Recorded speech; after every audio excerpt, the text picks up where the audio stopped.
আসসালামু আলাইকুম রহমতুল্লাহ। বন্ধুরা, দুপুরের সময়ের চিত্রটি দেখুন মসজিদ নববীর। দয়া করে শেয়ার করুন রহমতুল্লাহ। বন্ধুরা, মসজিদ নববীর মধ্যে আছি, মসজিদ নববীর মধ্যে আছি। দৃশ্য দেখুন, মসজিদ নববীর দৃশ্য।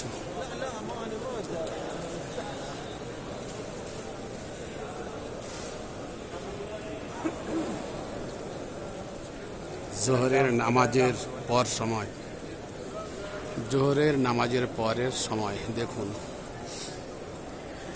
দৃশ্য। প্রচুর হাজার হাজার মানুষের ভিড় মসজিদ নববীর মধ্যে। মাশাআল্লাহ।